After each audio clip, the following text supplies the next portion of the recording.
Welcome back to the Tony Kinnett cast here on The Daily Signal, nationally syndicated first on 93 WIBC. Many of you know that before I was doing whatever this nonsense is for a living, I was in the education, publication, investigative journalism side of education expose, in which, as a former teacher and administrator, I decided after I was fired by Indianapolis Public Schools to just burn everything down on the way out. And since then, focused, or I guess I should say, the next period of my life was dedicated to exposing various education things that were filled with rot and maggots and mold and termites and the rest. And what you find out in any kind of a movement is that there are those who come to torching that particular old, rotten establishment thing that has been left to set in stone for a long time, that come to it from completely different places that you do in the movement, with their own gripes, with their own concerns, with their own data, and the goals don't mesh, or the ways that you get to the goals don't mesh, or something else just doesn't quite fit. And that's why we've got on Marilyn Muller. So she is what I would best describe as an advocate for parents and for kids who struggle with the public education's dispassion towards making sure that kids with special needs in SPED environments, in the broad range that you can describe that as, which is obviously part of some of the contention, they don't get exactly what it is that they need, despite being promised free and appropriate public education. And so feel free to tell me if I got any of that kind of description wrong. Marilyn, thanks for joining us. Thank you, Tony. I appreciate the invitation and the opportunity to have this conversation with you. Yes. So really what we have is this huge juggernaut of a federal law, civil rights law that's intended to ensure every child gets an appropriate education so that they can be proficiently literate at least grade level, prepared for further education, employment, and independent living, right? Sounds awesome, right? Sort of like the bedrock of the, American dream, right? And I think that while the act has great intentions, it's unfortunately has some loopholes in specific language that our local education agencies, school districts have exploited essentially to sidestep those civil rights requirements that come with the federal funding while keeping the federal funding and using it for other purposes. So I look at it this way. Our kids are a money-making sort of machine for districts, and they're not getting what they need or what we were promised, and the laws are not being enforced. And there's a lot of things that come into play there. I guess there's a couple things I want to focus on. Number one, parents are allies with teachers, and I don't just say that to say that. Like, for me, I advocate for improving and overhauling our educator preparation programs. So at the teaching college level, because I know, and the data show and reports show that teachers are not prepared. They've been denied a working knowledge of the methods and programs that prevent reading failure. When you say denied, what do you mean? What do you mean by denied? So denied. It's not covered or discussed in their preparation programs. So first of all, and this is where I already kind of start to see kind of the gap. So the gap between kind of the more academic-y former teacher or administrator side is that right now we have parents who we really, really, really need better for their kids. And that can come from a million different places, because the mom who has 4 or 5 kids in Baltimore, none of whom are in SPED, is going to be a very different series of needs than perhaps the child in Baltimore in a different neighborhood who has 2 children, and they both have 2 different kinds of SPED difficulties. One might have very severe dyslexia. One might have very severe neurochemical dysregulation mentally, which can result in a couple different kinds of autism, something on the more life skillsy side of SPED. And the needs are just going to be a little bit different. But the reason that I bring that up is that I ask that you talk about the juggernaut, right? And what it sounds like, just right off the bat, is that you are suggesting that there is an active act of malice that is almost out to get parents and kids because they're money-making machines. So are you familiar with like the term of Hanlon's razor? No. So it's just a name. It's actually kind of a bastardization of Occam's razor. Occam's razor is the simple explanation is most often the thing that happened. Hanlon's razor is kind of a play on words to that, and it means don't attribute to malice what you can attribute to ignorance or apathy or the general laziness of people. So, for example, the person didn't cut me off because they hate me. The person cut me off on the street because they weren't paying attention, and people are naturally selfish. So, like right off the bat, the reason that I'm kind of putting a slight pause here is that I don't think it's that teachers have been denied teaching real. And by the way, despite some of my colleagues, I very much do subscribe to the science of reading. I am a very phonetics heavy. I wrote a very scathing review when I was in my curriculum development master's program about Abeka. Was like this Christian self-teaching learning platform for homeschooling in small Christian schools. And I said, they get a ton of stuff wrong, but they get one thing right better than anybody, like phonics education. I love science of reading stuff. Love it. I don't think that it is, when I was in my teacher education preparatory program, which was at a small Christian university and did a really good job, I don't think that it was like they were denying me like literacy education. I think I just got into the fact that I don't think we were denied anything specifically. It just felt as though teacher prep programs suck. Like they're just not good. They don't prepare you for anything. Right. Okay. So, but did you learn the science of reading? When I was in undergrad, no, yeah. But I don't think, well, did I learn science of reading? Point. If it wasn't called that, I mean, the science of reading. So I guess according to the rote history, we got into the 70s and the 80s. We got into like the sitcom era in American culture, and everyone decided that it was more about what you feel rather than what it is that you're learning. And it was, I think that according to at least the documents that we have, Gloria Ladson-Billings, when she was doing all of her critical race theory and saying crap in the early 90s, she tried to co-opt it and say like it's super necessary that we learn by feeling. But it was the rise of this do-gooder social worker psychologist era who suggested that what kids really need is to feel and to learn and to be accepted. And like you've seen the Santa Claus, right? Yeah, vibes-based learning instead of evidence-based learning. Yeah. But it wasn't as much malicious as it was just so much easier to be lazy and go, you just gotta you gotta feel, man. And I mean, that's from what we see from the data, like the actual writings at the time. You had this we had two things. Number one, you had like the number of women in higher academia tripled.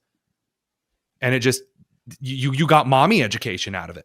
And I'm not trying to be crass or sexist when I say it, but like you tripled the number of women in high academia and they all became mommy. And it's like, well, it's just not what you said. It's how you said it. And it's like, but that's not going to teach a kid to be literate. I mean, like right. Harsh but fair school marms were the bedrock of solid education. And it's because like Catholic education, they were strict, they expected things.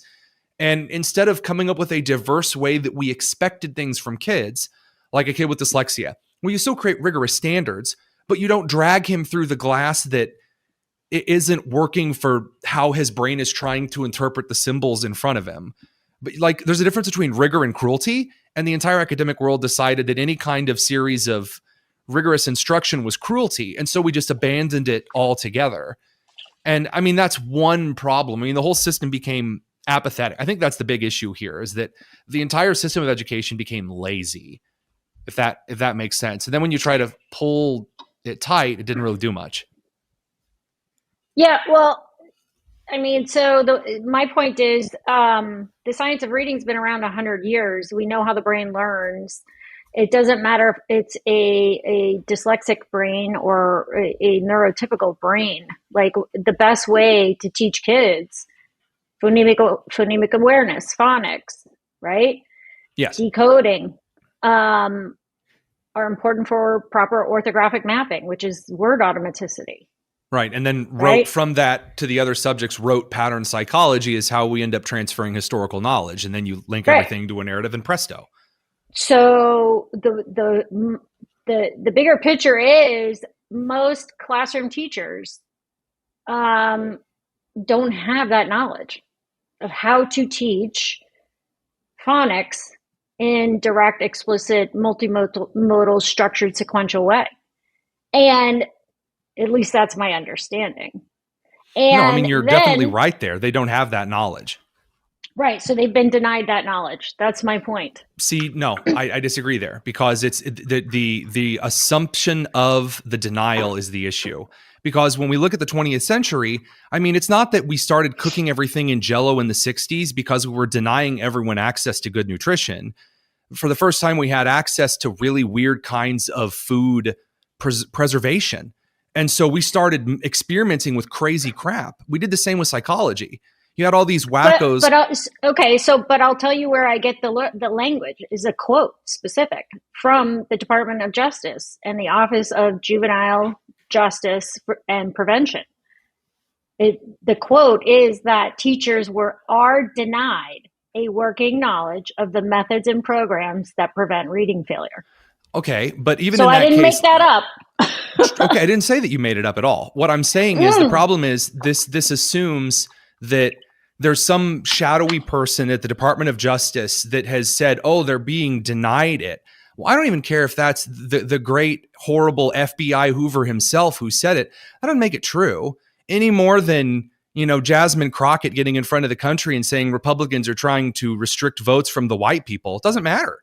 I mean, I need evidence. And this is the real issue, is that it's very easy to say, oh, okay, well, it's the shadowy boogeyman that's trying to deny people access, when in reality we have the evidence that shows people are lazy. We reached this sexual revolution that permeated all American society and chose feel good, like, why are you being so harsh and mean, man?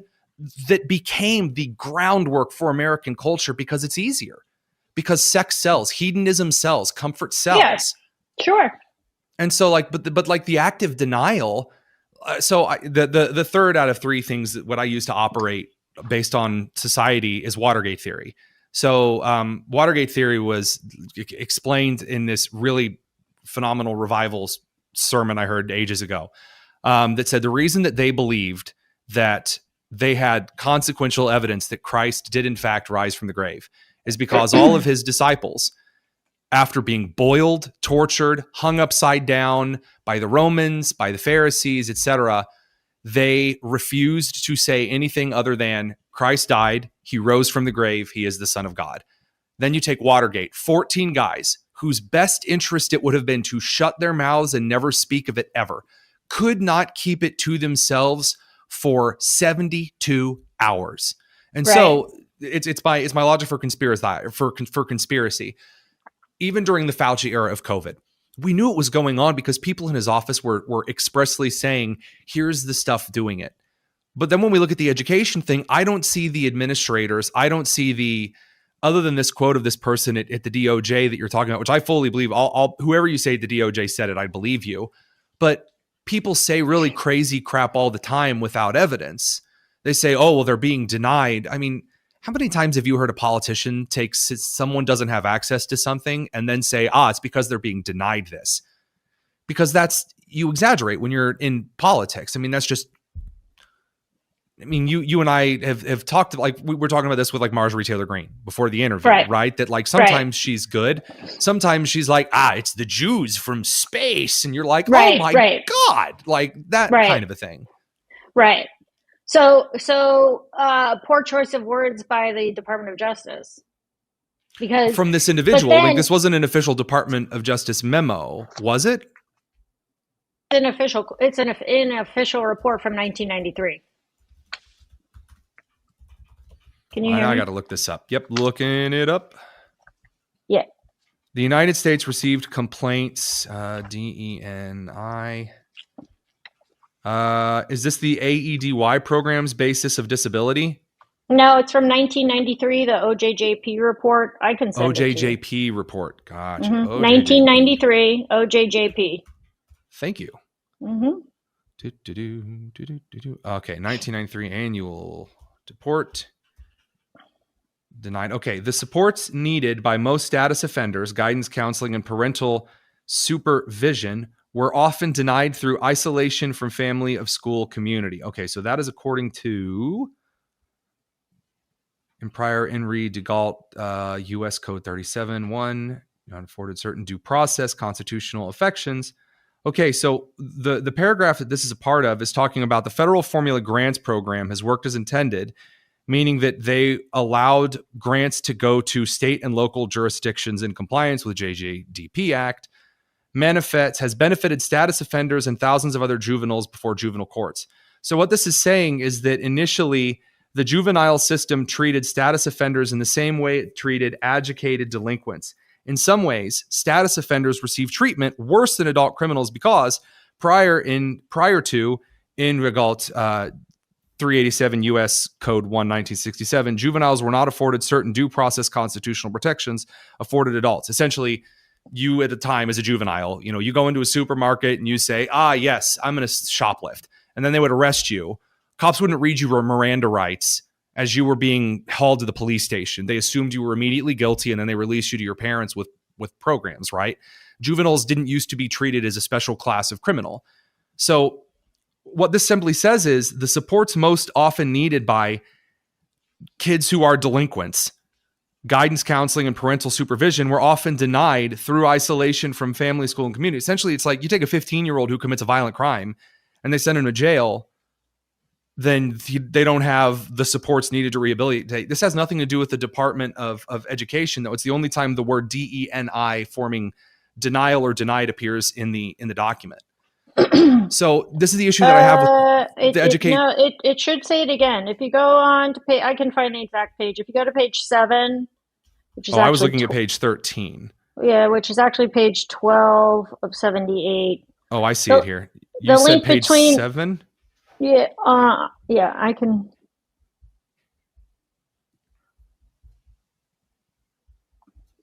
The link between academic failure and delinquency is strong. There is a disproportionate involvement in delinquencies by those youth failing in school. Schools are apparently contributing to their delinquency problem by continuing to provide traditional programming, though it has failed repeatedly. Mm-hmm. Right? So this is the school to prison pipeline argument. Yeah, whole language. Yeah, but that's like whole language, balanced literacy, 1993. Think about where we were. Okay, but this isn't. Okay, so the issue with this accusation is that it suggests that it is a targeted removal of by the federal government of education curriculum based on the school to prison pipeline argument, and that just didn't happen. It didn't. I mean, first of all, the federal government has never successfully implemented mass curricula into public schools until 2004. It wasn't until George Bush started getting freaky with the No Child Left Behind stuff that we actually saw federal top-down curricula outside of kind of Cold War anti-Soviet propaganda. In fact, the Soviet Union made a very excellent point about this. So after the Soviet Union collapsed, Gorbachev made the point that the only top-down intervention in American society through the education system that ever functionally worked was that the Soviet Union convinced American children that they were colonialists and imperialists, and they did that through university psychology programs. But as for like throwing down the science of reading from the federal government level through like accurate and directed denial, there's no evidence of that in this report. This just sounds like some person at the DOJ in a liberal administration like Clinton's. George Bush first, right? Because Clinton served 92 to the aughts. Yeah. So this is somebody in the Clinton DOJ going, oh man, they're sending all the kids to prison. How could they be doing this and like refusing them all of their educational opportunities, those white people? Because that's who Clinton hired for his DOE and his DOJ. Okay. So if you go, and I hear everything you're saying, go to the abstract page. You got it. Is that at the bottom? No, it's towards the top. God forbid they actually. Oh, the abstract. I thought you for some reason my brain thought you meant like the citations. Abstract. No, I'm heading there. abstract page. It's Not the page forward. 5. It's page 5 of 78 on my formatting. Thank you. Page 4. Is this the concentration of federal effort program? It says abstract. Reviews of the research literature provided ample evidence of the link between academic failure and delinquency. I'm not even getting the word abstract. So this, I'm reading. It's after the table of contents at the very beginning. Okay, do you see the table of contents up there? Mm-hmm. Teacher, yeah, it says number 3 forward from the administrator, chapter 1, introduction. Right. Do you see 3, teacher miseducation? No, ma'am. On the table of contents. Could you send me this I'll link send you over what I have. on Twitter? Yep. Thanks, pal. And no, I'm not at all offended or disgruntled or at all by looking at this kind of stuff at all. Not even a mixed smidgen. Yeah, no. I mean, hey, look, we're trying to fix this for teachers and kids. That's the way I 100%. Oh, from the OJP. All right, let's see here. From the abstract. This is from a publication of the file of the Office of Juvenile Justice and Delinquency Prevention. Okay. Yeah, I know where this is from. Well, fun fact, that office is on Indiana Avenue. Really? It's just as a little fun little Hoosier fact nobody was asking for. All right, I'm looking at the abstract. Where am I looking? So you see, so go to, you're looking at the type, yeah? Mm-hmm. Abstract, yep, reviews of research, literature, reviews of research. Okay, so we're at the same page. Okay, just read that page. Yep. So this is, reviews of the research literature provided ample evidence, again, we're in the 90s, of the link between academic failure and delinquency. Ah, yes, because that's why kids committed crimes they didn't learn enough in school. Oh, of course. Oh, that's why no. I would say that they didn't learn how to read. Go ahead. No. There's a lot of, I'm heaping a lot of scorn on this. Yeah, no, on this theory. To unpack. I remember reading this kind of crap. Shown this link to as well did to reading failure. Proposed that the research recidivism, blah, blah, blah, re-examination of the research literature and interviews with the reading instructions for teaching juvenile offenders, sustained frustration, academic, standard reading failure. To read accurately, grammatically. What steps to be taken to supplant current instructional practices with the methods. The research revealed is most likely reading failure cause for the frustration that can and does result in delinquent behavior. Oh wow, correlation equals causation. I love the stupidity here. An inordinately high percentage of wards are unable to decipher accurately and fluently, write legibly. Oh man, no way. Oh, they couldn't possibly be on SPED, even though that really shouldn't have. I mean, that's just the last gasp of eugenics once again. Again, the idea that we knew how to read 100 years ago, the issue is that what they assigned your inability to read with and for didn't really fit in conjunction with SOR. Handicapped readers aren't receiving the type of instruction recommended by experimental research. Reading teachers, as a result of the pre-service reading methods courses, have been denied a working knowledge. Okay, but this isn't, so I see the denial. Have been denied a working knowledge of the reading programs and methods of instruction that are most successful, blah, blah, blah, blah. So the issue with this particular abstract being stated, and I'll look through the rest of the study, especially if you highlight or point out any particular things here. The very first issue that I have here is that this is, citing, they cite Barbara Allen Hagen's Children in Custody in 1989. That's some BS right there. I've read that. That book is not worth a Sears catalog worth of toilet paper. That thing is garbage. Anyway, so what I'm seeing here is some goober in the Clinton-appointed White House who said, so again, we see in the 80s and the 90s this equivocation of inaccess and denial. So it's not that the child in the fatherless home grew up not to respect their mother. It's that they were denied having a father. Whoa. And no. Yeah, no. I mean, the dad walked out on the mom to go sleep with other hoes. Certainly I don't subscribe to a lot of that. However, my point is, in my experience, in the teachers that my child had in an A-rated Massachusetts public school, which is not, I mean, Massachusetts is just oof in their education programs. Well, yeah, I mean, back then, The letter grades meant something. Yes. Yeah. Back then, it was 2013. So, the wheels hadn't fallen off the car yet. So none of her teachers, if they were trained in phonics, structured literacy, they weren't applying it. Correct. Marilyn, when's the last time that you checked the dipstick in your car? No, I don't check the dipstick in my car. Someone else does it for me. Why? No. Because I have a mechanic. Okay. Excellent. Let's talk about this. So up until the 70s and the 80s, your dad and grandfather, when they would get home from work on Friday, every week, they would open the hood of their car and they would check the oil by looking at the dipstick. And they would do this for a couple of reasons. It was taught to them, number one. Number two, it was relevant for them to be taught this. And number three, it was kind of in vogue. It was in fashion for a man every time he came home right before he enjoyed the weekend to check the oil and the basic maintenance of the car. So that even the way that driveway... My dad taught me how to do that. And I know how to do that. When was the last time I did it myself? When I was a teenager. Right. I'm going somewhere with this, I promise. And by the way, whenever I go on an analogy, it's not for a gotcha. It's just because I communicate in narratives and analogies. I understand. No, just for clarity here, because I'm really, really, really enjoying this so far. I'm seriously. I mean, this is fun. I miss education so much. So when your father and your grandfather did that, it was in vogue. It was a thing you did. And everything, even to, there's some interesting theories that have been made about fashion and even the way that driveways are built and sloped in a lot of 90s and early aughts era subdivisions that were to make the process of checking one's oil and basic mechanics of the car easier at the weekend.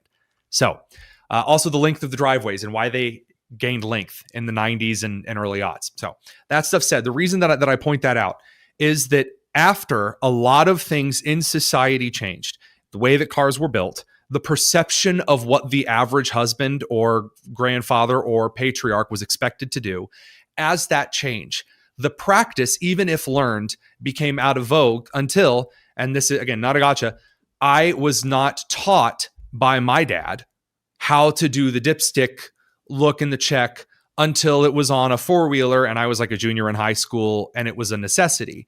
Whereas before, that was something that was taught early on. Like even you said, like your dad taught you how to do that, made sure you knew how to do that, walked you through the circumstances you would need. Science of reading fell out of vogue in American public education, not for malice. Nothing in this document that I've seen so far in the abstract suggests that it was phased out incrementally, but it was phased out in a social sense that what kids, not that, oh, we know science of reading works, but actually we're going to use something that sucks to kind of hook kids on some garbage fest for eternal money making. The kind of doctors want people to have cancer argument that is like really disgusting. Right. And also just provably wrong. So in this case, the issue is, well, no, you just had a bunch of Karens that came in and said, no, what kids need are like hugs and feelings. And have you seen Angels in the Outfield? And they like that lovey, gushy era of Disney. You know what I'm talking about here. Yes, I do. And that is a far, not just like likely candidate for who, shot Professor Plum in the drawing room.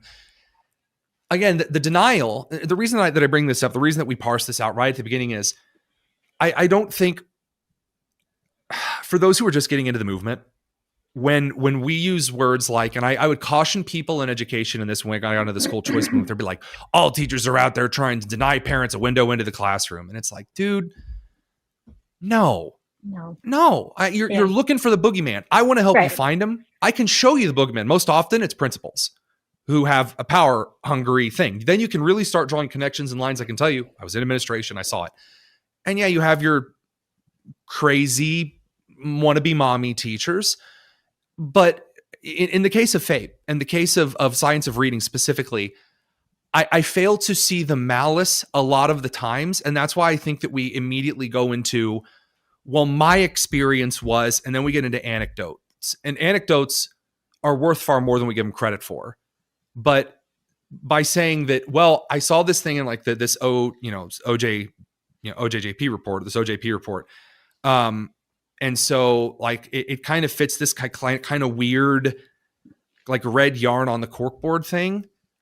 And I don't know. And by the way, it's not like, oh, I'm criticizing you, Marilyn. I'm just like, this is kind of my frustration with this gap, because you're more learned on the reading material than you're being given credit for. And over here, I think there's less malice than some of us on our side of the school choice issue debate are being given credit for. And so that's already a step towards one another in the center, if that makes any sense. Like, I'm not here going, well, you're not a teacher, Marilyn. Did you read the studies? Like, no, that's ridiculous. Right. So I guess where FAPE moms attach themselves to research is a lot of the times we have this taxpayer funded research, we have these reports, all these things, they're siloed, right? And they're not talking to each other. Why do we have the science of reading, at MIT, but, Harvard Graduate School of Education doesn't use it in their teacher preparation program? Okay. Well, right. But you can answer that one right off the top of the bat in the same way that you and I both know. What out of curiosity, what kind of car do you drive? I drive a Lincoln. Why don't you drive a Jeep? Because we prefer the ride of, how the Lincoln rides. Lincolns are smooth. They're excellent. Right. In the same way I drive a Corolla, because I like mine to last and not be in the shop every other ding dang dong day. And Jeeps are statistically most likely to be in the shop all the time. All the time. They are built with like duct tape and urinal cakes. They're horrible.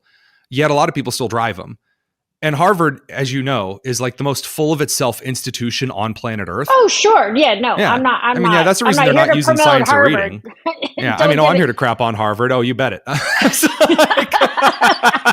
Sorry, I know you're Massachusetts. I won't ask you to, take that from you. I live in Florida now. I live in Florida. Oh, God bless. Welcome to the promised land. I have no allegiance to Massachusetts. In fact, I would love to see, them receive some justice for their noncompliance. But I guess my point though is that for FAPE moms, the IDEA set forth all these protections for our kids. But there's kids like I can only, I'll use my daughter as the example, right? Mm-hmm. My child was a pretty normally developing child as far as meeting the milestones. Then all of a sudden at 18 months, she didn't meet she didn't have 50 words, right?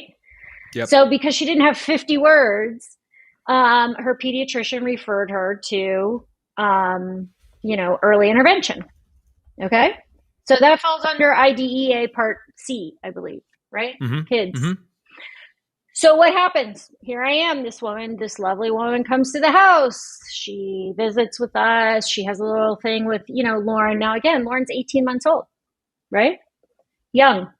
You have kids? If you have kids, you know how an 18-month-old We've got reacts. One right now. Okay. Yep. So imagine a stranger coming into the home and, trying to work with them on words, right? So big shock. That doesn't work at all. Right. And here's mommy, stay-at-home mommy, is in the other room trying not to distract and disrupt, but wanting to be fully engaged about what is going on in there with my child. While at the same time, the 18-month-old is wondering, where the heck is mom? Where's my mom? Right. Yep. So, this is how the system works, right? So suddenly, Lauren's made such great progress and, our time is done now. It's been 12 weeks. Here's my report. Very much the Julius Caesar washing of the hands. Yep. Or not Julius Caesar, Pontius Pilate. Goodness gracious. Right. So now, did this woman who's here, from the government, did she say, oh, hey, Mrs. Muller, you're going to want to make sure that, Lauren has, a screening when she enters kindergarten? Mm-hmm. Because, keep an eye on her kind of thing. No, none of that. So Mrs. Muller thinks that Lauren is now caught up, right? And they've discharged her from early intervention. She's all set. Okay. Mrs. Muller goes on about her life, raising her child and her family. Child enters preschool. Child is doing all the things. Mommy notices that, the child is not able to write her name legibly like her similarly aged peers, right? Preschool say, oh, everything's so subjective. Oh, she'll catch up. All kids develop at different timelines. Yeah, mitigation, don't bother me. It's fine. Yeah. Fast forward, she gets into kindergarten. Mm-hmm. Okay. Right out of the gate. Now, Lauren, at home, we did all the things. The phonics, I even had a preschool prep. We had, even on times if she was in the car, she was exposed to phonics and blending and sounds and blah, blah, blah. Sure. Okay. So now she's in formal kindergarten education and they're all beginning to read and, great. She had this, experienced teacher, blah, blah, blah. He was the best. Oh, you got Mr. Manini. He's the best. Great, great, great.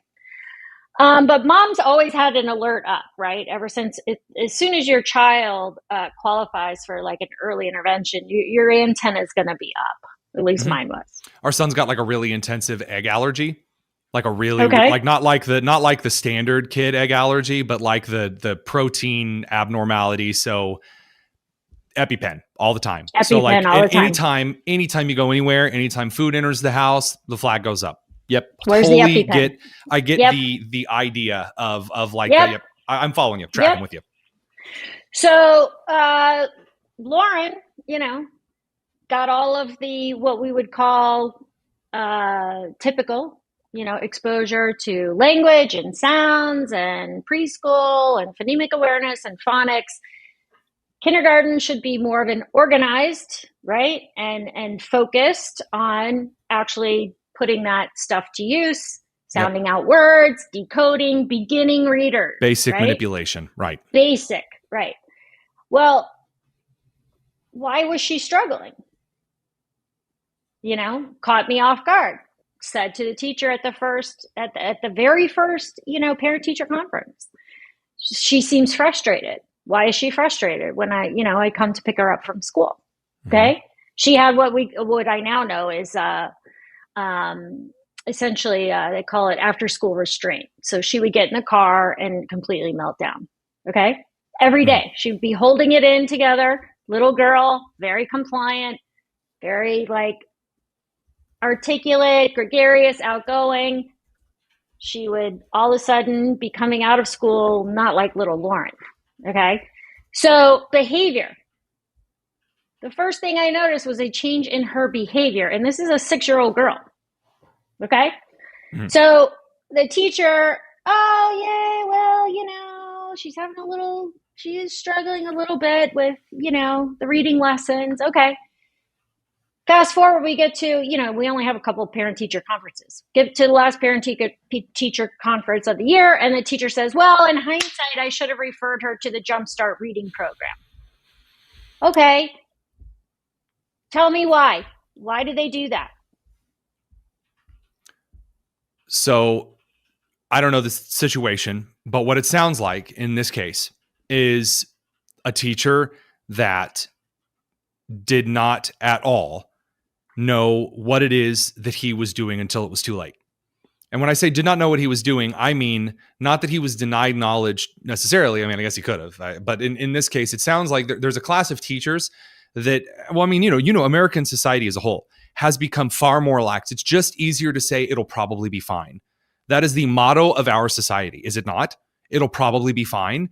And then when we get to a moment of, again, you and I know that the years between, between 3 and 8 are the only years for reading development. You miss the 8 window. I know some say 10. They're wrong. It's 8. Sorry, I don't care. It's 8. If you miss between 3 to 8, I know this is where I disagree with my own colleagues about it. They're like, well, it's really 10. I'm like, no, I've seen it in practice. I'm not reading anecdotally here. No pun intended. And so this is the issue that I have here. It's so much easier to go, well, it will probably be fine. And then After this, your trust in the institution, this whatsoever, is completely shattered, and justifiably so, because the system failed you. Because this is a guy who likely don't know the guy from Adam, but 25-year veteran teacher, though. 25-year veteran teacher. This is not a new teacher. Oh, I mean, this is not an experienced teacher. To me, that doesn't. To me, it matters very little the level of experience. If you goofed, you goofed. Don't accept the responsibility if you're not willing to shoulder the pack. So there was I was in junior high as a teacher. It was my second year teaching, and I was showing natural disaster videos because I was a science teacher. And I was clicking through tornado videos, and there was one tornado video I showed my kids, and you could see in the video a helicopter get grabbed by the tornado, and it whipped it around, and a guy fell out. Could you see the guy die? No. But is that close enough? Absolutely. And so when the bell rang, I immediately trotted my little butt down to the principal's office, and I told Chad Gray, our principal, I did this. I let it happen. I didn't screen the video beforehand, or I didn't watch close enough. It is my fault. I'm going to write an email to the parents of that class and apologize and show the parents the video.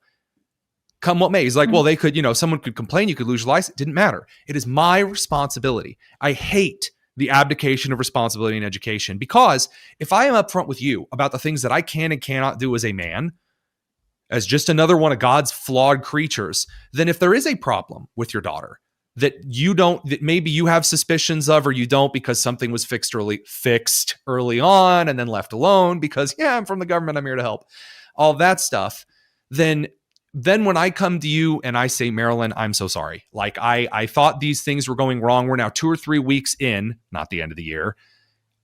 What do you suggest? How do we kind of work together? And my parents took far better care of me than any teachers union ever, because I was always hyper transparent with them. And by the way, I had a couple helicopter moms who were insane for no reason.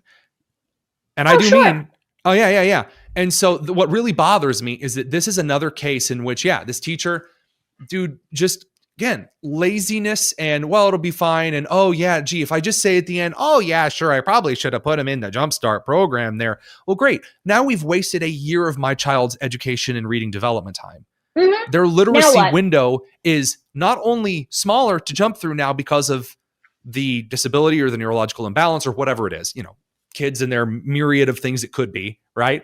My son's arms are turning purple. Is it because he's cold or he's having a reaction? That kind of a thing. Right. Now the window is even smaller because we're closer to 8. And so I wholeheartedly understand the frustration on that. Absolutely. Right. Yeah. So, but again, procedurally, the teacher should have said, Ms. Muller, I would like to refer Lauren for an evaluation. Mm-hmm. Right? Why didn't he do that? No, didn't say anything. Oh, she'll be fine. Oh, I said, should we get a tutor? Yeah. Oh, yeah, of course. Got a tutor. Guess who he recommended? One of the first grade teachers to tutor her over the summer. Okay. So, and I'm not going to abdicate my own responsibility. I thought I was being the involved parent, but I wasn't aware of or didn't pay attention to the legality, the IDEA, because essentially that district was non-compliant with child find. Right. Okay. So here's where the other side of things get really, really sticky and frustrating. And this is the part where I, as a teacher, would really upset other teachers in my district, because I was the guy who had just worked for Governor Scott Walker's office in Wisconsin. He made me an education policy and legislation intern, and then made me a junior education policy advisor, which is a title about as useful as feet on a fish. Right. And so I learned a lot about education law really quickly and got my SPED certification, which I closely guarded as a secret, lest they essentially say, Tony, we'll just fix everything. And so I would be in these meetings and I would be arguing with the assistant principal, really, really nice lady, and who was more focused on assessments than she should have been. But, assistant principals, that's a day ending in Y. And then the SPED teacher and then the content teacher. And I would always advocate to be one of the content teachers. And we would argue about what it took to be compliant. The problem is that we've created a system of laws that require compliance, and the actual level of compliance for the set of resources which are provided are insane. They are. Of course, and I agree. we've actually spoken and agreed on this before. In fact, one of the first articles at Chalkboard Review that we had published from a FAPE mom, which we're still in the process of going through the old Squarespace locally archives that we found and published, was that the system has laws on infrastructure that it's not built to. So in 1775, when the Continental Congress was like, let's give the Army food. And they're like, we're going to give everybody a pound of bread a day and a pound of meat a day. And then everyone's like, okay, now where is that coming from? And they're like, oh, well, figure it out. Figure it out. Congress wrote it. There you go. And so that's like IDEA is like that. And I had parents who come in and like, you need to be doing more. And it's like, what is it that you want me to do? And then communication breaks down because the unstoppable force, which should be unstoppable, meets the impenetrable wall of there's nothing extra that I can provide that wouldn't then get me in trouble with the rest of the district for unfairly giving resources to one student when then the mom who has life skill students going to come in and go, well, why isn't my kid receiving that? And then the two kids, I mean, and before the end of the day, it's right. A snowball. I get that. But yeah, so districts are focused on procedural compliance because it's the easiest, lowest versus, friction thing. Yep. Versus, attaining progress. They're more concerned about their compliance than they are about child's growth and attaining. And I would say that depending on the district, that it's halfway. Yeah, of course. That it's halfway, because it is truth that by, in fact, doing several things with compliance, if I don't comply with things, then the district doesn't get any funding and then no one gets to learn. And that is a real thing. I mean, we've seen that with several districts across the country where the state has had to come in and take control of the school. And boy, there's a school board in Muncie, Indiana that is run by the state. And it is an anathema. I mean, it's horrible and it's awful. And it makes the Chicago public school system look like a, dream education environment. It's right. This is why a lot of people in the school choice movement then try to jump in and say, well, the answer is splitting up the education funding and then trying to decentralize and give kids an opportunity to go where their needs are best served. And does it often come across as though we're just trying to say, we got to do something fast just to get rid of these people? How does it come across to you when that's the answer that is to this massive ball of frustration of all of these different systems failing simultaneously? Because from the inside of the system, that's what it feels like. Well, very simply, I mean, my simple, three-pronged approach would be the overhaul of the educator preparation programs to require the science of reading. Okay. And those are, for the most part, taxpayer funded colleges of education, right? It should be mandated. It should be in the teacher preparation program. They need the knowledge, practical training, all of that. Okay. We want to make sure they're not denied. Which teachers are you going to require to take that training? Well, at a minimum, it needs to be our kindergarten through third grade teachers. Okay, so for L-Ed majors, again, air quotes galore, science of reading training required, or data-based evidentiary education methods. Correct. Kind of a driven thing. Because I know this is where we get into the divide between y'all and, for example, like the AEI crew and like the Robert Pondisio guys who like a lot of parts of science of reading, and Pondisio backs a huge chunks of it, but there are some issues of some sections of it that he has. And of some of the I have a different issue with the first prong of your three-prong approaches, but it's for this conversation, let's table that one because mine is kind of a more government policy failure issue with the same with this OJP report. Whoever in power is going to get to decide whether or not something is effective and deserves the funding. And that's kind of one of the reasons we got to this problem in the first place. Common Core came from a science of reading mindset, not with science of reading, but with something else. Saying, this Seattle suburb, if you tell someone that you love them, they do better in math. And so screw math standards, give them the Care Bears. And, they don't need cursive writing. But yes, they do, because it also helps with, reading and spelling and pattern functional analysis. Right? Yeah. So that So, was your first prong of the 3 prongs approach. Sorry, let me hear the other 2. yep. So that would be the educator preparation programs, which flows into the tier 1 instruction in the kindergarten, first, second, third grade classroom. The science of reading, or however you want to put this, right? You have the cognitive research. We know that when teachers deliver their instruction in direct, explicit, multimodal, structured, sequential ways, that the majority of the group is going to grasp that. If you look, reading researchers say that 95% of all children can learn to read by the end of first grade with structured literacy. That would include kiddos who have dyslexia. 95% of all kids. So we know we have that 5% that doesn't have, perhaps the intellectual capacity for whatever reason, right? We have birth defects, we have trauma, we have this, that, and the other. The data, if you go to the data of the kids, they're getting funneled into the IDEA. 34% of them have dyslexia, a specific learning disability in reading. Mm-hmm. Okay. Then second to that is, hold on, that's where I'm going to get my data. You're good. I'm listening, thinking. Speech or language impairment, 19%. Mm-hmm. Okay, so those 2 right there represent 52, 53% of all kids who have IEPs. Reading disability, speech and language. But we're getting into so we can get into the I'm for a structured based literacy approach. Absolutely. Wholeheartedly agree with that.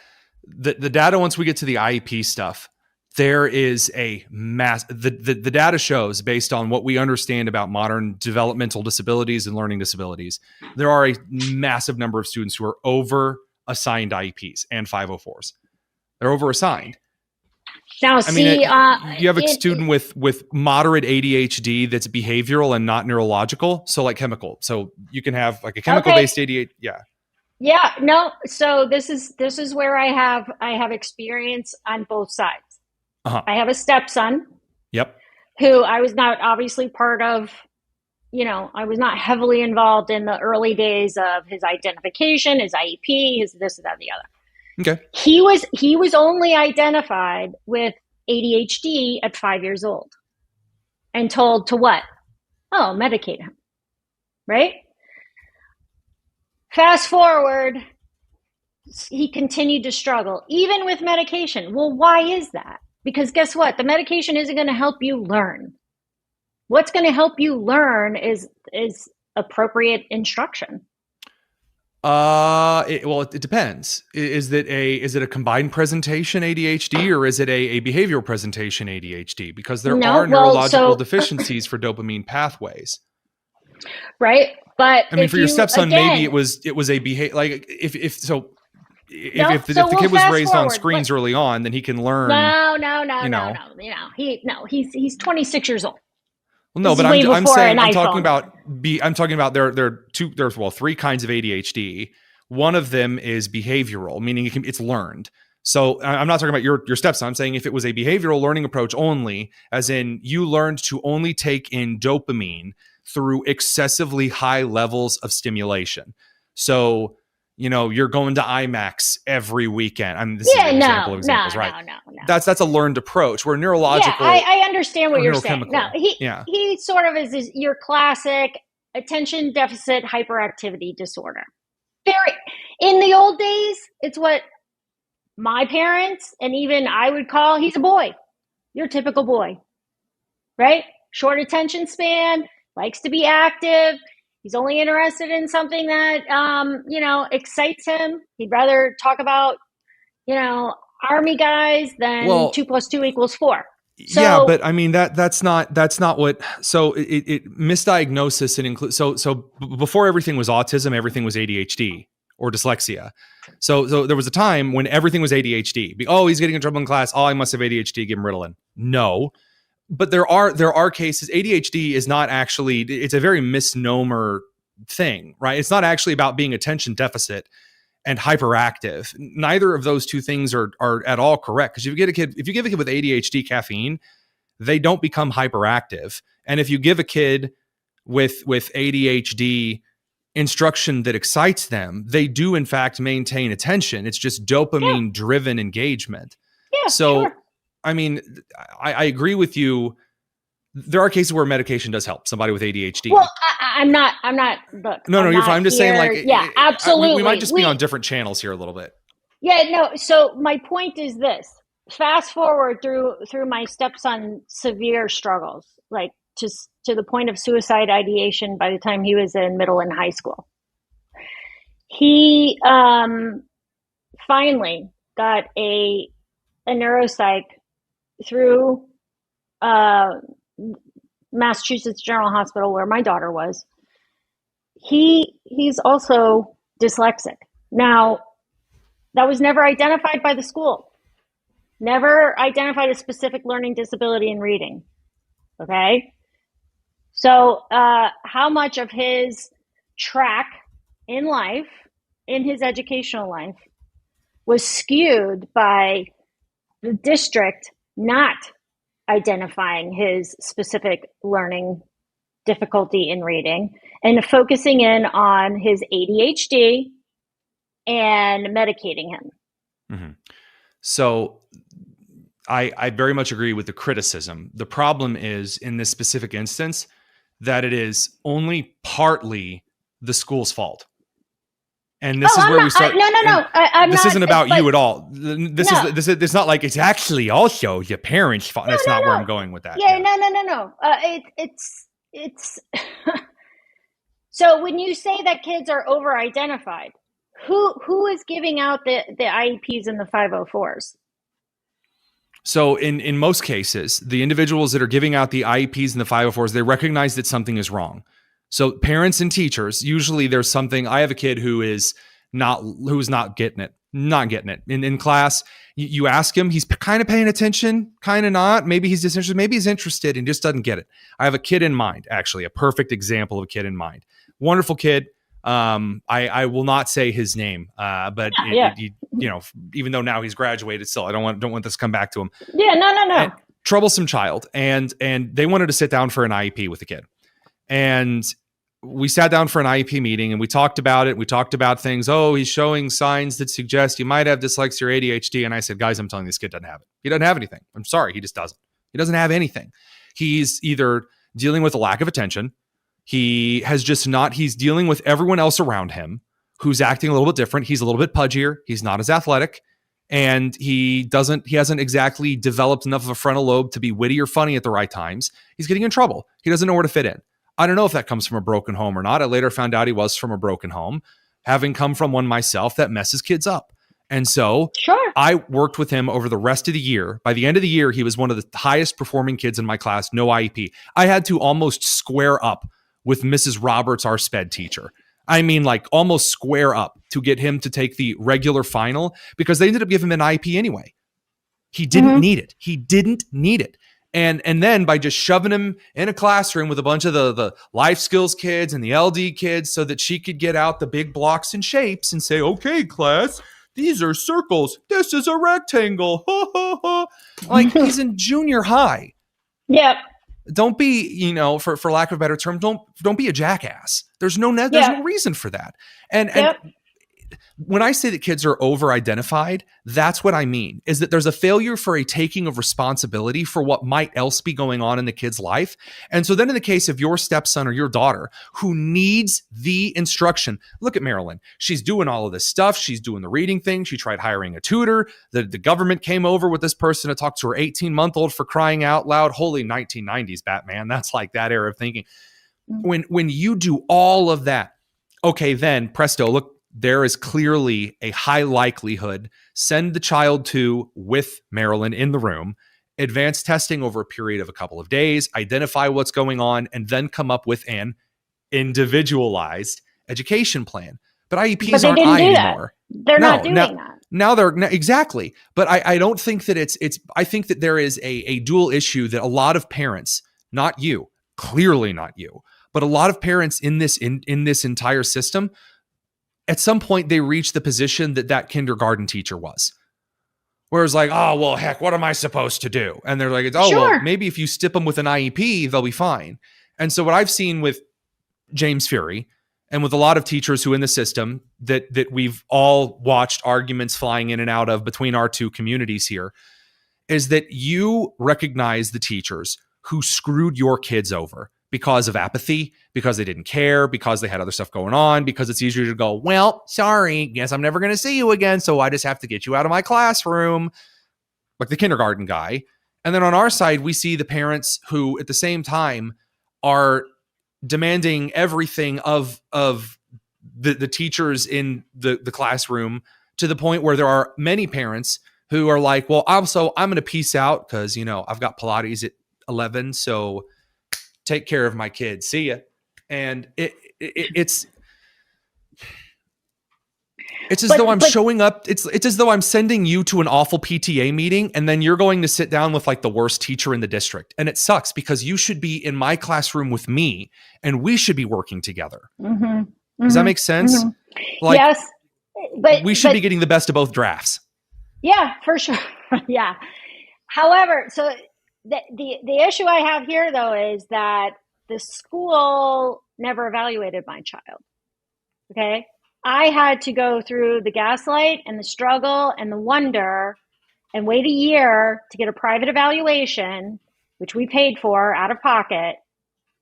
Okay. To find out that my child has an above average intelligence, IQ, and let's go. She has dyslexia and dyscalculia and dysgraphia. Some people would probably say, okay, well, is she really dyslexic, or is she a casualty of poor instruction? And at that point, I probably would have said, I don't know. Right? Okay. So I see where the you're point coming from is, here. So did the poor instruction cause her to struggle with learning how to read, which turned into Lauren constantly excusing herself from class and going to the bathroom and crying? This is a 6, 7, 8-year-old kid crying in the bathroom. Okay. Pulling it back together, going back to class, not understanding what's going on, poor instruction, getting picked up at the end of the day, after school restraint, breaking unloading down. all of that, understandably. Yep. Okay. So I always say when people talk about behaviors, my first question is, what's the instruction? Are they receiving direct, explicit, structured, multimodal? Because guess what? The science of reading, when applied, is diagnostic and prescriptive. And those are two key things. It's diagnostic, and it is prescriptive. Prescriptive saying this kid needs more phonics instruction. Yeah. That's right. And by the way, I'm sorry that my lovely little bit of ADHD coming through, and the reason that I'm very picky on terms like that. And the reason that I did it, I do kind of ask for clarification like that when, for example, like when we've talked together before on Twitter, it's not because I'm trying to be like a jerk, but because the words that are I like building from the ground up. Sure. Because like if you argue from the top down, that's like, oh, we came in and Marilyn gave me a scowl, and so therefore she's, kind of a B word. So like, I kind of suck. Like, no. Go from the ground up here. You can do some really cool stuff. I agree with you. And I do. By the way, again, as a huge proponent of the science of reading, for early education, for secondary education, I'm almost an exclusive adherent of the master and apprentice model, like Johnny Tremaine kind of stuff. Absolutely. But we're not getting there. We're not getting our kids there. I mean, we want to see where I disconnect from a lot of my friends and colleagues. It's there. I'm over here going like, well, maybe we need to get this kid with like a master mason or an electrician or a doctor or a dentist, and go around with their parents all day and see what they do. Homeschooling people never talk about this. Homeschooling is essentially the same as direct public instruction for about the first 4 years. And then it hits hyperspeed when developmental frontal lobe stuff kicks in. Like, I'm going to take a wild stab here. Let me guess. Your daughter's brain started rewiring some special pathways around dysgraphia and dyslexia in a way that you were able to develop specific instruction that allowed her to learn at far accelerated rates in some subjects than that of her peers. Oh, sure. Yeah. But, I mean, see, it's such an obvious thing. It's like, oh, of course. We don't treat the rest of education that way. Correct. So, my whole thing though about the focus, I wish policy would focus on early. And when I mean early, I'm talking pre-K through third. Those teachers should have the most knowledge, the most skills, the most training. Mm-hmm. They should know the criteria for dyslexia, dysgraphia, dyscalculia. Wholly agree with you. Okay. Mm-hmm. Why don't they? Now here's a great answer to the question here. I got you. No, seriously. We're about to solve the entire issue here. There are two massive barriers in the way. Two massive barriers. Number one is that there has never been a time we have seen a government require a policy and it work ever. There has never been a time that a government said, add something and it'll fix it. Not once through all of human history. Never. So that's an issue. By the way, your solution is correct. We should be requiring teachers to do that, but it's parents. No, the reason I say requiring is not the government doing the requiring. And I'm in interest of transparency, I'm thinking these things out in real time. That's why I go back and do the scare quotes here. No. So with regard to actually requiring it, it's parents who should be requiring. I believe in the abolition of teacher licensure. The abolition of teacher licensure from the state. It's wrong. It does nothing to help. I have when I was in Indianapolis Public Schools and I'm in charge of 250 teachers, elementary teachers teaching science, middle and high schools teaching all the science and STEM subjects. Mm-hmm. I would go into classrooms and I would see teachers that were veterans that have amazing certification routes and they sucked. They sucked yesterday and they're going to suck tomorrow. And I would see these teachers that went through graduate, weird, bendy hula hoop programs that were in the field. They come in, they're amazing teachers. Right. And I think that a district, a school, that the administration should be focused on what makes a good teacher. And that if I'm a principal of a small school, of a mid-sized school, I'm going to be bringing in parents and I'm going to say, what do we want our teachers to have? We're going to go find some teachers. I'm going to go canvas for local business experts, industry experts. I'm going to hit universities for teacher grad programs. What am I looking for? And you raise your hand if you're not already on like the head of the reading committee, because let's be real, you've done the research, you're passionate about it. So therefore you become an expert in it because that's how that works. You say, we need them to be obsessed with the science of reading. That needs to be the standard. So that principal then gets online and goes to universities and grabs those teachers and comes back to you and says, Marilyn, here's the deal. They want a little bit more financially. Parents, are we willing to make this kind of a sacrifice so that our literacy teacher is the best paid here for the district? And that's genuinely how that should work. Genuinely. Okay. And so that's the first barrier why that isn't going to happen. But I'm going to interrupt you there and say, you're not going to be able to go out and find very many science of reading teachers from colleges and universities. According to the free market, you create a need. You create a need. I know, but you're forgetting the reality here that the government funds, right? And there's stipulations attached to that funding.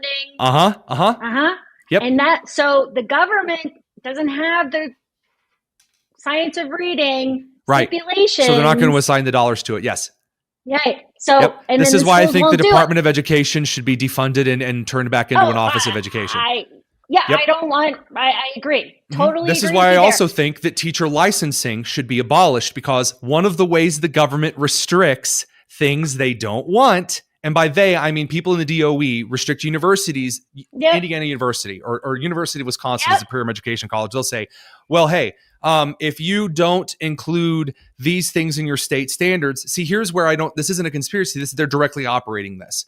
I don't think the bias against the science of reading is bias against it because it works and they know it doesn't. The bias against the science of reading is it's not the touchy-feely, good, loving and hugs.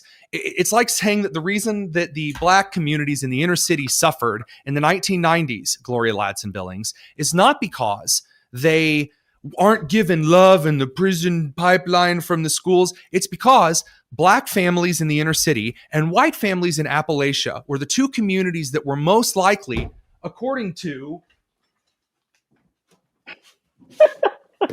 the data right here in Discriminations and Disparities by Thomas Sowell, the communities in the country and the communities in the inner city were the most high rates of, you guessed it, two things. Number one, not active church service and community involvement, which led to the biggest thing, broken homes. Broken homes. Yeah. Yes. As again, and this is why I hate so much logging onto social media and seeing two people whom I have all of the respect for fighting about this stuff, because I wholeheartedly agree that kids who need the special attention and instruction need it.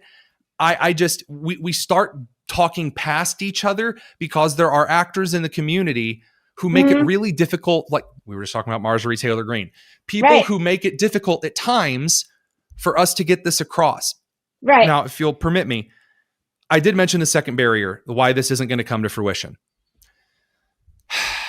The school choice issue will not all happen at once. And we in this country, we hear the words experimentation and then we hear the word children in the same sentence, and everyone immediately goes, oh, wait, freaks out. Where are my pearls? There they are. Yep. How could you experiment on the children?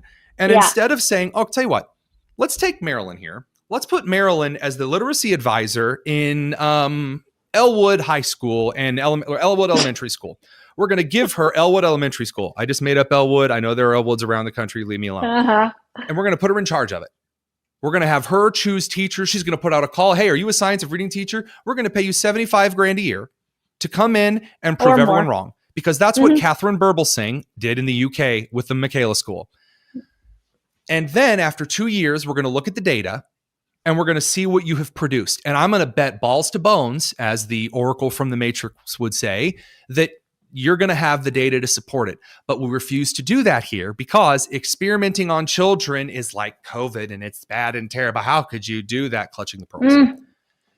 That's the barrier that keeps us from getting there. You're going to need 2 to 3 years of experimentation.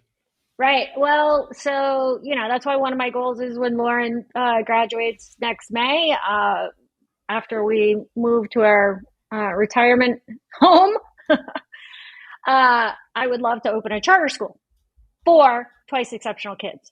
Yep. Okay. Yep. Because I know it can be done. But back up just for a second. My daughter, and obviously this is dyslexia runs along a continuum and things run on spectrums, and we know this. However, I know now, had my child and most of her peers just like her, if they had been exposed to or received the direct explicit instruction beginning in kindergarten, she never would have been labeled disabled. Okay? Yep.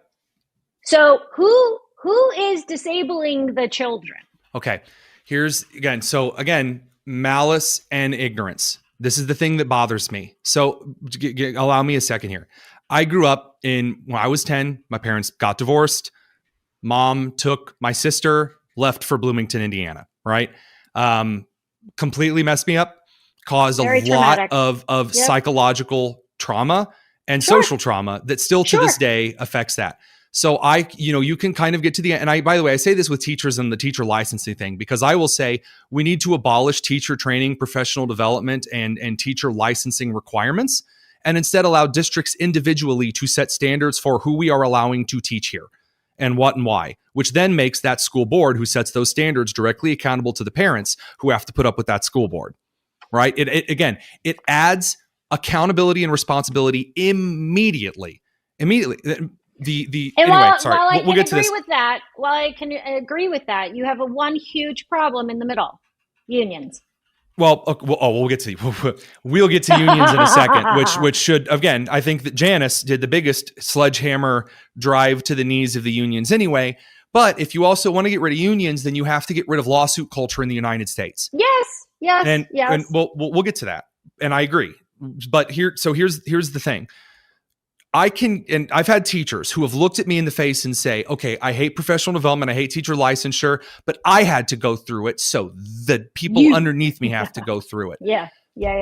No, you don't do that. I don't want anyone. I will sacrifice anything to make sure that my kids get the kind of home that my dad tried to provide, that my mom would try to provide from a distance, that my grandmother would step in and try to provide, that my church would step in and try. I want them to have everything. I will fight tooth and nail to get it. There's a Adam Coleman, who I think we both know. I know who he is. Yeah, absolutely. He talks about this a lot with his son. He is giving his all so that his son doesn't have to live through the childhood he lived through. Right. And I'm sure that Lauren is going to work tooth and nail to the T to make sure that no school is going to say what screwed up your ability and your reaction time to solve things before she was labeled in wrong ways, incompletely, incorrectly, etc. The how we get to it, obviously getting rid of unions is a huge thing, but that's why decentralizing education, once you decentralize education, you can have a school district in rural Indiana or rural Florida say, yeah, you're part of a union, you don't get to teach here. Not like it's a requirement. You don't get to teach here. Screw you. You part of the ISTA, get out of here. You part of the NEA, get out of here. No. Right. I mean, and I think that's, again, you essentially have to go back to a kind of one-room schoolhouse model-ish, that kind of a size approach. Yep. And there are some Christian schools at the parochial level that are already doing this to a degree, and some classical learning schools that are doing this, that are incorporating SOR. I think it's attainable, but at the mass level, I just don't see a way that we can do this from the top down that is actually effective and works. We can want it, sure, but I mean... Well, okay, but, and I see where you're coming from, and I can agree with it to a certain extent. I think a lot of people are concerned about the civil rights aspect of it. Okay. We're going to get into an interesting territory here. Because, you look at, let's just the current environment, right? Mm-hmm. Sure. There is, for good reason, a focus on discrimination, Title IX, right? And the DEI and all of that. So where we come from, the FAPE mom is, where is that same vigor and rigor with holding districts accountable for violating the civil rights of the There's kiddos? A suspicion that a black student isn't receiving the same level of education as a white student. We turn the district upside down. Quick, somebody call the Deputy Secretary of Education. The Office of Civil Rights gets involved. But when my child, who under the law is promised free and appropriate public education, isn't given those things that they are entitled to by law, to quote the Joker, nobody bats an eye. And so I understand. I do. And it's not just my kid, though. It's 7.5 million kids who qualify under IDEA. So, and then we get to kind of the spicy and the rough part of here things. Because, first of all, to build an accurate case, when we're looking at systemic issues, because now we bring in the S word here and things get real hairy real quick. Now, there's a solution on the way out of this, by the way. The solution on the way out of this is for everyone involved to look at each other, look at them across the small chasm of the school choice movement. And as much as I truly despise Chris Stewart to the core, when he says there are some parents that want to have a black-only school with black-only teachers and they want to teach racist crap, you want to do that? Fine. You want a school that does all science of reading? Fine. You want a school that does STEM discovery approach? Dear God, I don't know why you would do that. Sure, you can have it. Yeah, go for it. Whatever.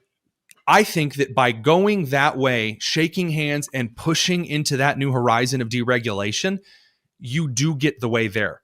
The problem with that is you guys in the FAPE industry, and this is a generalization, are like, already under the law right now, I'm promised my rights. Where are my rights?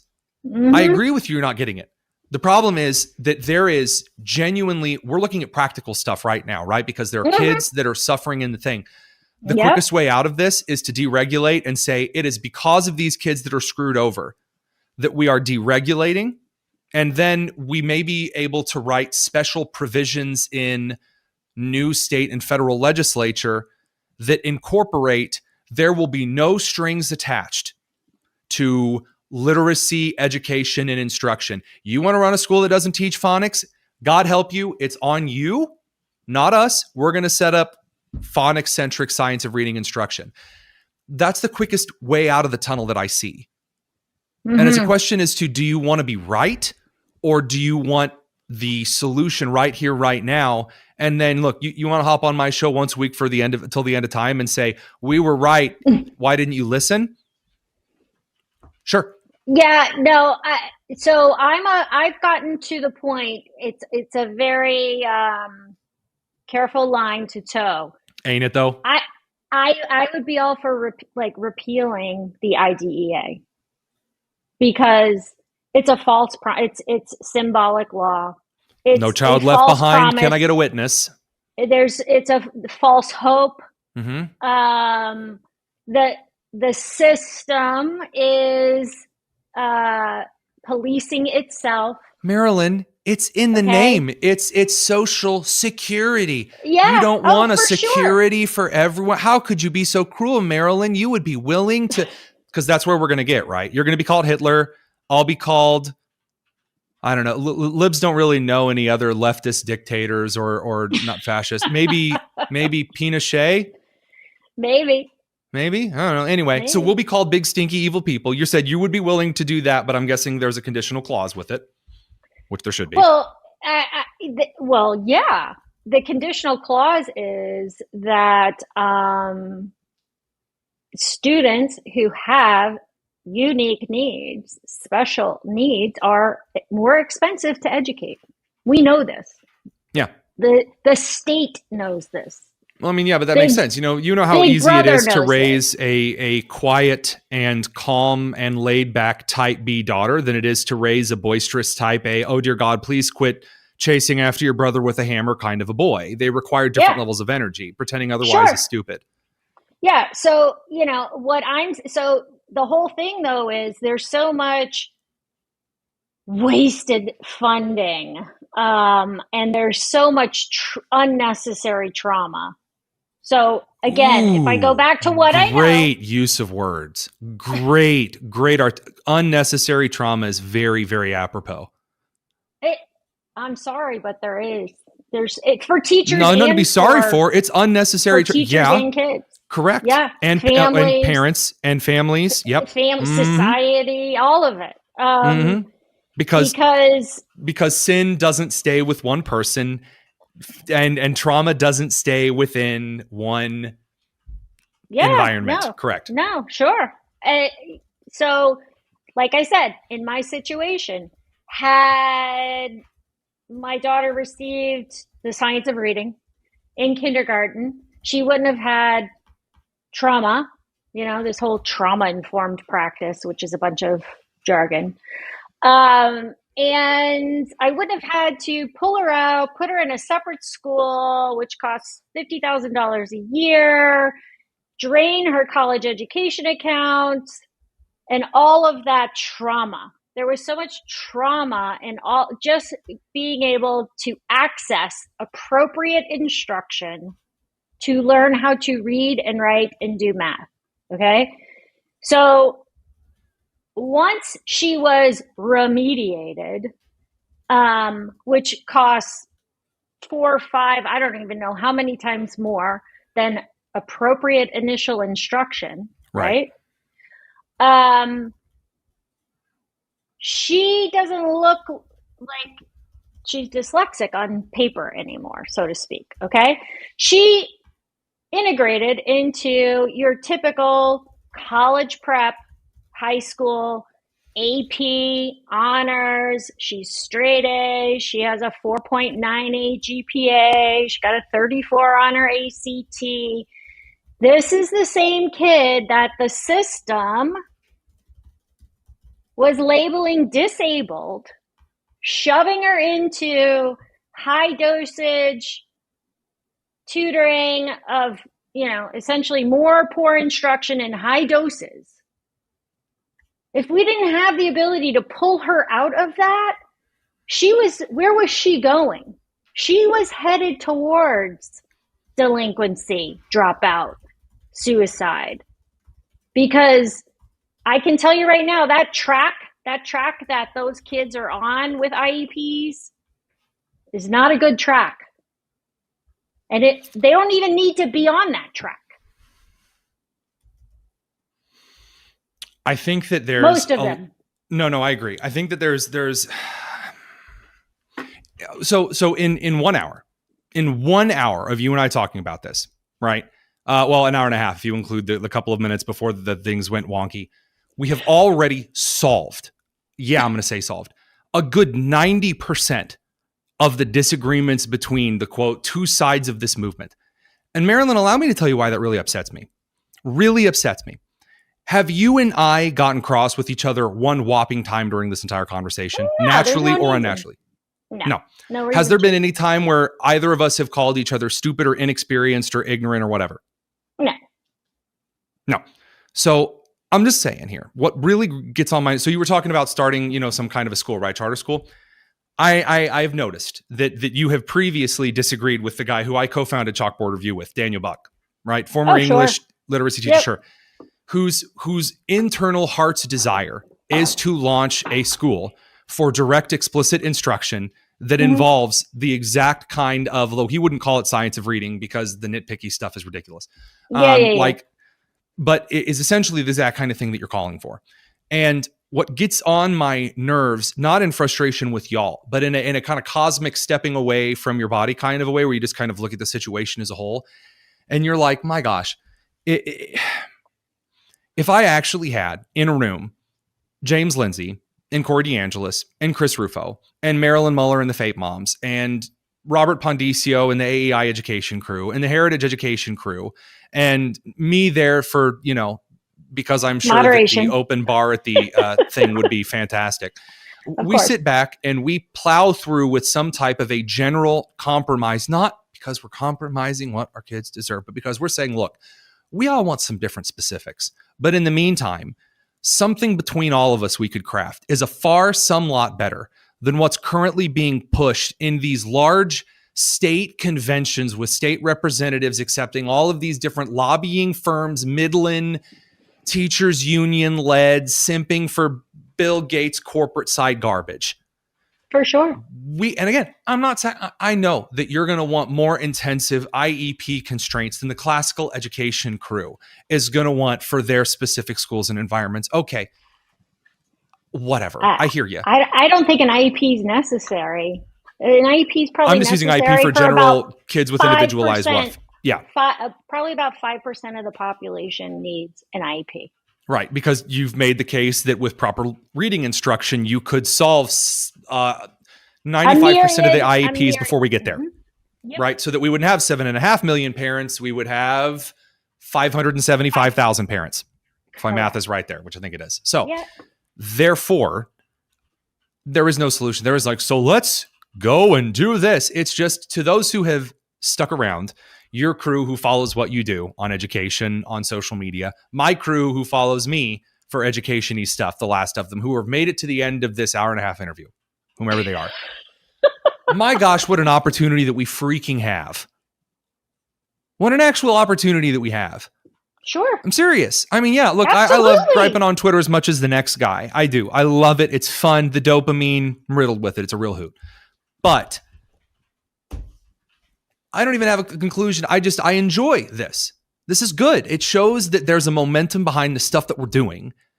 And I don't know. Am I wrong to be optimistic that at least 10 years from now, we could see something better than what we're currently at? Oh, I am fully and wholeheartedly optimistic. I think, the current administration and the deregulation and, the school choice, like I said, I'd be all for repealing IDEA, right? And here I'm a FAPE mom because guess what? The standards are low.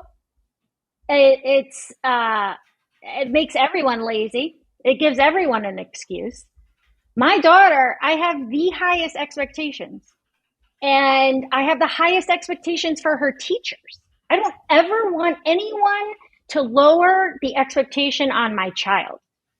I only want them to give her the way to get to that high expectation. Are you giving her the appropriate instruction? Are you presenting her with enough strategies to solve a problem so that something works for her, right? So the other side of that has the other side, I won't say the other side because there's a lot of different factions and movements and subgroups and whatever.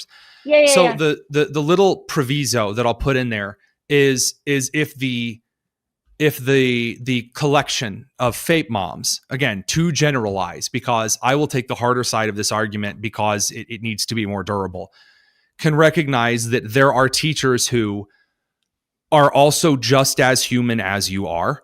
And that while we are on the pathway, God forbid there's a child who slips out from under the radar, because I have 29 other parents with kids in that classroom who, let's say 15, are in my inbox constantly. If there's something that slips through the radar, not an entire year, oh yeah, I should have. Oh heavens no.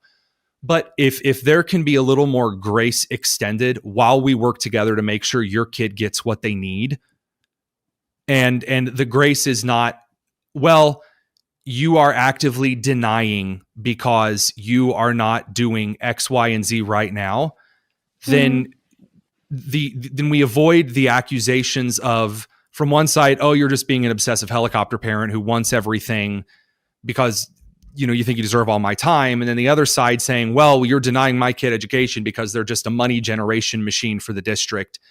Yep. Are there those situations? Oh, I mean, of course. I mean, I'm sure there are, as we've talked about. You've acknowledged that there are helicopter parents. I have acknowledged that there are districts using kids as money-making machines. Yeah. Oh, yeah. Yeah. Well, then, hey, like I said, you should be meeting with me in this ideal situation, right? The best parents should be meeting with the best teachers. Even if we're not fighting each other at the same time, I'm going to warn people in my camp, hey, give the FAPE moms a bit of a break. They've had a rough time of it. And I've talked to Marilyn, not that I'm some leader in the school choice movement anymore. No, I've cast that aside for the broadcasting that I do these days. But at the same time, while I am still being invited to education conferences and I'm trying to mediate some things here and there, with the FAPE moms who listen and look up to you for admirable reasons, my gosh, it makes me want to reach out and set up a conference, because if we actually get together and glue some of these crews together, we might actually get so much done. Yeah. Once the kid's literate, you can't unliterate the kid. Just as much as when you screw up the kid, you can't unscrew up the kid. Right. I'm excited about it. I'm just going to say it's not a corporate politeness. It's genuine friendship. Yeah, no. So the thing is, and I would say to your camp, because there's this huge focus on behaviors. Mm-hmm. And I still go back to a quote from a guy in the UK who I'm sure Catherine knows or has heard of. Children's behavior is inextricably linked to their level of reading. Okay. So when someone talks about behaviors, you're getting into prison pipeline stuff though. Nope. My first question is going to be, how literate is that child? Did they receive appropriate instruction? Okay. And I'm not playing along. I'm not playing along and mocking you when I say I'm playing along. I'm playing along. Keep going. I'm here with you. Okay. So, I think we need to hone in on the age of these behaviors, because we know that behaviors 5%. Again, we're going to go with about 5% of the population probably have those ingrained things, those behaviors, right? Okay. And then you're going to have kids who have trauma from home. Okay. That might manifest into behaviors. I'm here with you. Yep. Okay. You have kids who did not receive high quality instruction. Okay. Behaviors. So where's the behaviors? There, I see a huge generalization in behaviors. Mm-hmm. So people will say to me, well, how do you know your daughter's dyslexic and not a casualty of poor instruction? Okay. And so I'm going to say, how do you know those behaviors are not, how are you telling me that those behaviors are not the result of poor quality instruction? I'm going to put the same question. A fair question, right? Especially based on like the construct of the data that you presented. Here is how I would respond from the other side of the camp in a way that I think actually gets the answers that you need, not just want, the answers that you need for kids in general.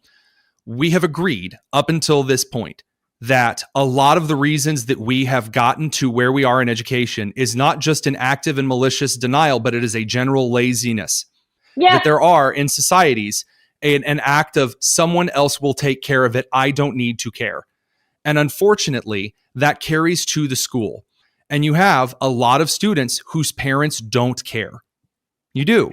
You have students whose parents do not care, and they take what they see at home and they take the behaviors that they see at home and with their parents when they're out and about. And if they see their parent acting rowdy in public, they might feel as though it is an appropriate learned behavior to take social manipulation to the level of abusing themselves, others, and the classroom environment as a whole.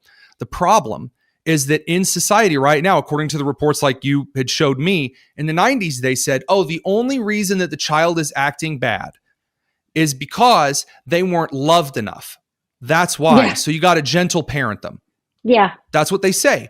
The problem is there are people who believe that. And now I'm in a situation where I have this kid who isn't just acting improperly. The correct term is, as I'm sure you've seen, the kid is acting like the kid is. They are yelling, they're cursing in front of everyone, they're smacking other kids, and then they are sent to the office because I do have 29 other kids who I'm trying to give the appropriate instruction and education to. Yep. But I'm in fifth grade.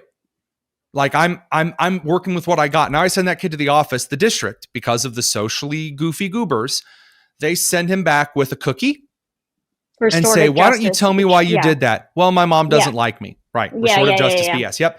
Now we're back here again.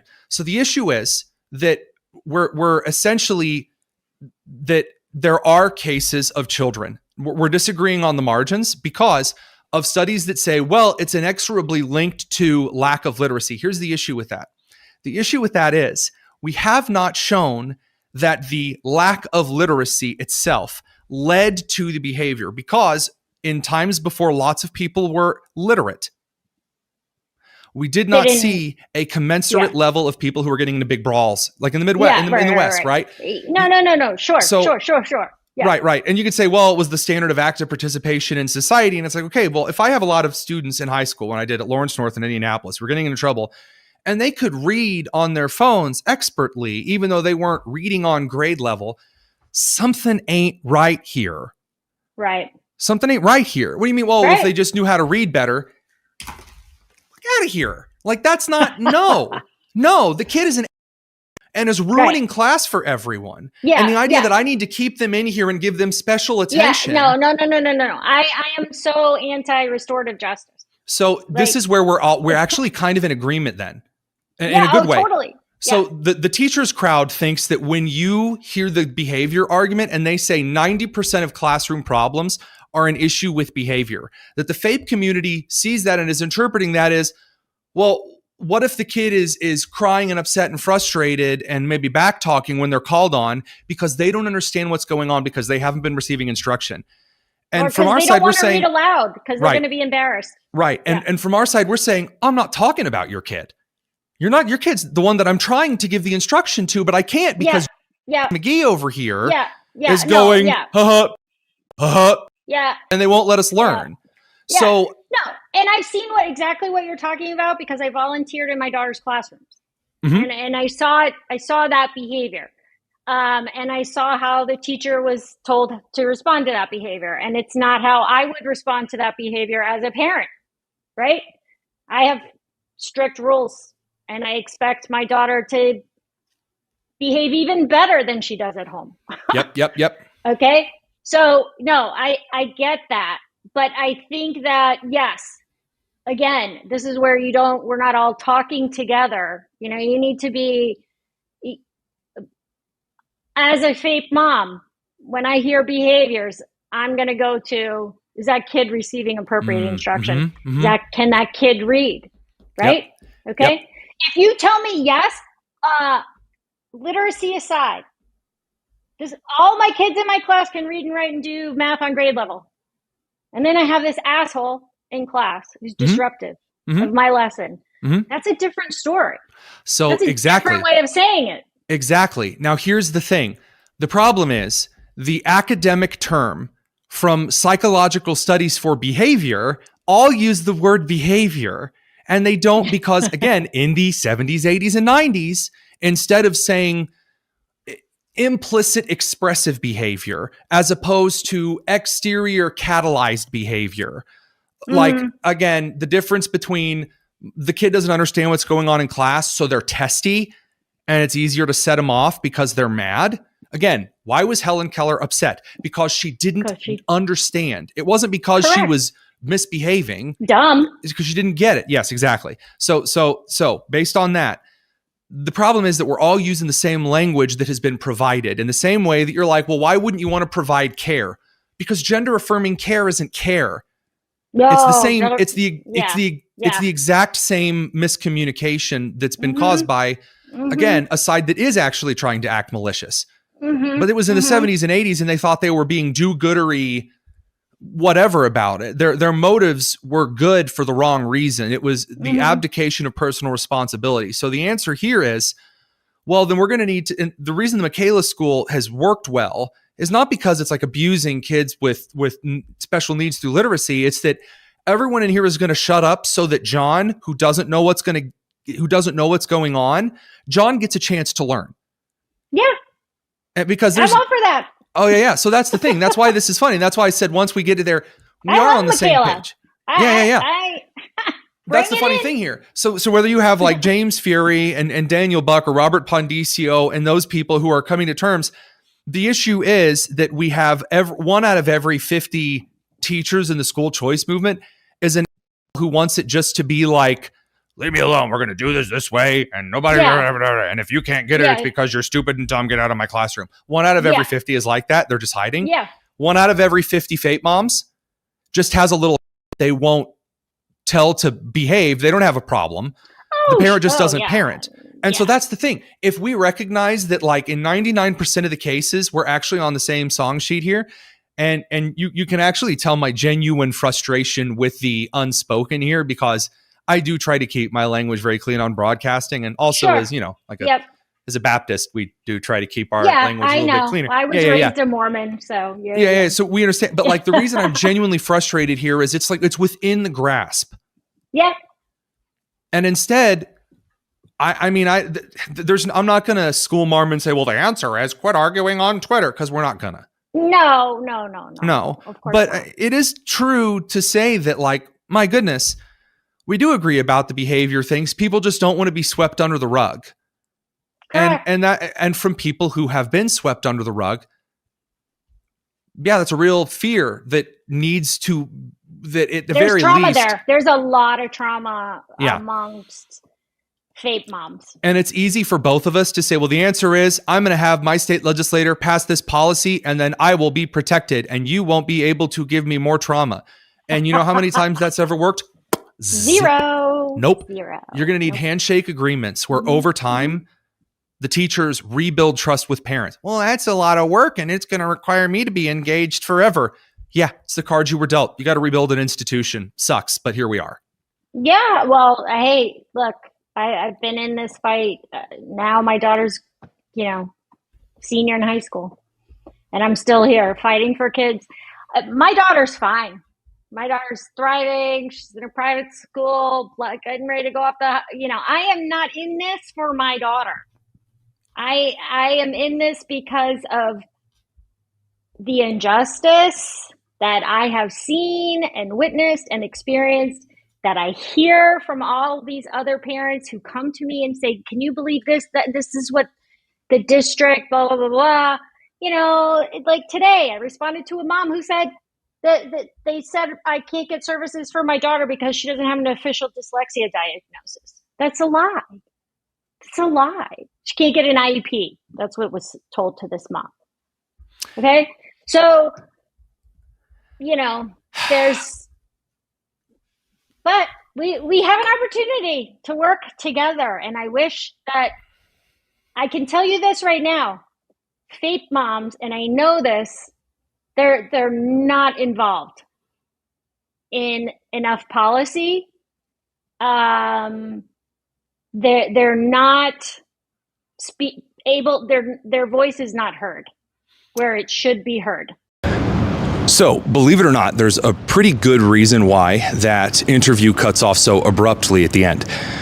Marilyn and I began discussing things of a rather personal nature, and we'd gotten so far into the conversation, I allowed myself to share a couple of personal details that you really shouldn't share with various strangers watching an interview on the internet.